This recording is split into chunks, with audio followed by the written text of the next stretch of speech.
Today, I'll be pulling out a few pesos from an ATM in Mexico to find out what we can buy with $40 USD. And along the way, I'll have the license plate removed from my car as a surprise from local law enforcement. That's sweet of them. And finding out if vapes are still available in Mexico.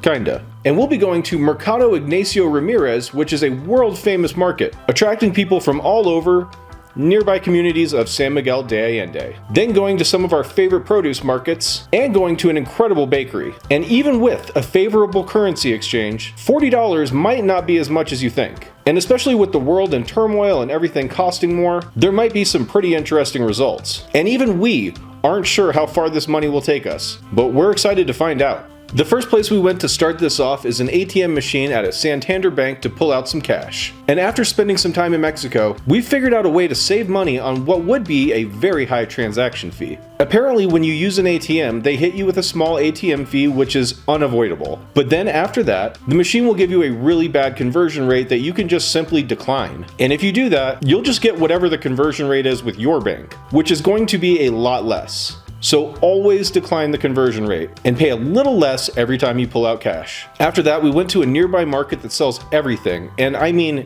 everything. But we'll get to that. As we approached the market, there was lots of people speaking English that were pretty clearly from the US. Lots of tourists, expats, and locals were enjoying their shopping experience, and for good reason. The first thing we did here was sit down at a small restaurant and order some food. I got an Italiana torta, and my wife got a vegetarian. We also each got some of the most fresh squeezed orange juice I've ever had, and it was delicious. In fact, everything was delicious. But the food in Mexico is literally never bad. And for two people to sit down, eat, and drink until we were completely full was only 228 pesos, or about $12.76 USD. The server was very nice and happy to let us film, which was very cool. So thanks to that guy. We left an 82 peso tip for him, which brings the total to 300 pesos, or about $16.78 USD. After we had our fill, we decided to browse the market for a little while to buy some souvenirs, and the sunburn on my neck was telling me to buy a hat. And just as luck would have it, we found a store that had more hats than I had ever seen in my life. All of them seemed pretty similar, but the prices varied greatly. I ended up getting this one for 180 pesos, or about $10.07 USD. Honestly, I do not think I possess whatever it takes to pull this hat off, especially because most of my clothes are athleisure wear. And what I mean by that is that despite being in my 30s, I still dress like a kid. But this hat might be the start of me finally learning how to dress like an adult. Or maybe I just have no sense of fashion. Either way, I'll at least have less sunburns with this hat.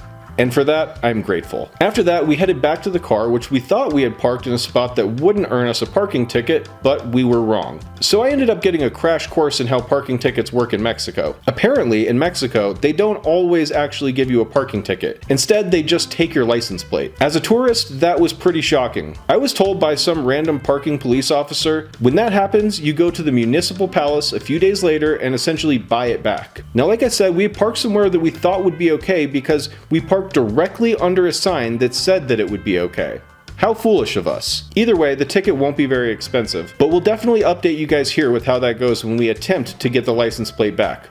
Wish me luck, I guess. After leaving the market, we headed to a local produce stand to pick out some of our favorite fruits and vegetables, and on the drive there, we had the opportunity to take in some of the views. It's easy to be taken in by all the beauty of the area, so I wanted to include some shots here of what the streets look like on a regular day in the city.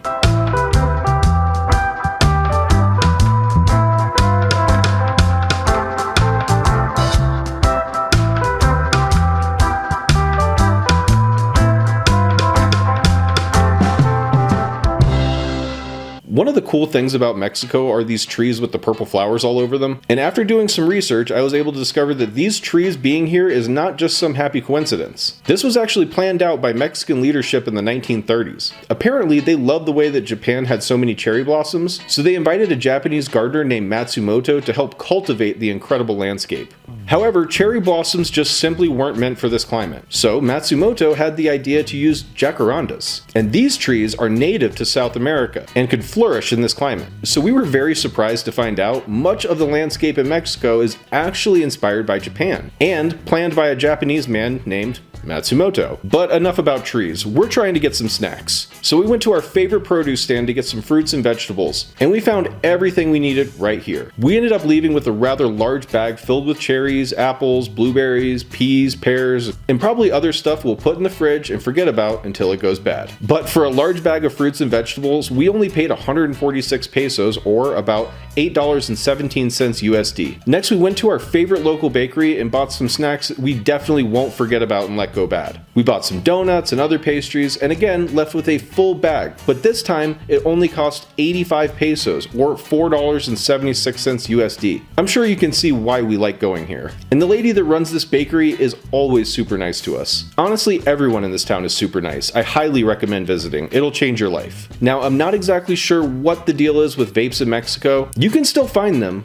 but you have to look kinda hard. They're not sold in gas stations or convenience stores like in the US. And when I was in Monterrey, there were vape stores, but not very many. But in San Miguel de Allende, there are no vape stores, at least none that we were able to find. However, we did find an actual vape dealer that would meet up with you in a public place and sell you what you need. But to be honest, that process felt very weird to us and not appealing at all. But randomly, we went to a Chinese discount store near us, and boom, there they were, sitting right next to the register. But in short, if you're looking for vape products in San Miguel, I wish you the best of luck, because you're gonna need it.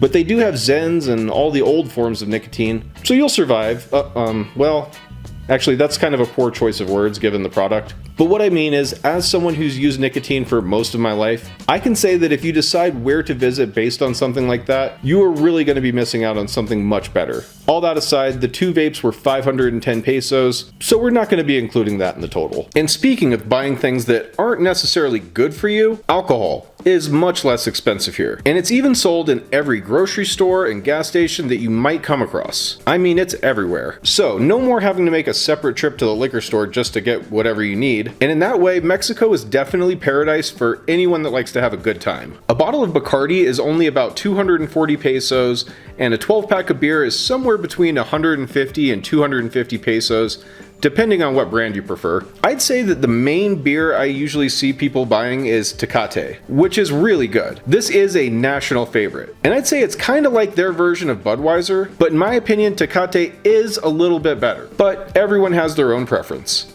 Also, if you're really not picky about your alcohol, you can get a 1-liter bottle of Molotov vodka for only 99 pesos, or about $5.57 USD. And believe it or not, it's actually not half bad. I usually like to pick up one bottle of this stuff every week just to make the occasional mixed drink and enjoy it while I'm puffing on my vape. Hey look, I work hard, okay, so don't judge. But if you do come to Mexico and you like to enjoy a cocktail every now and again, you'll be in good company. But this, like the vapes, is definitely not for everyone. So I'm also not going to be including this in the final total. So here is everything we bought throughout the day and what we had to spend. And you can judge for yourself. Do you think that this was a good deal? We were pretty happy with it either way. And if you made it this far, please like the video, subscribe, and let me know in the comments where you're from. I'd love to know. All right, thanks for watching.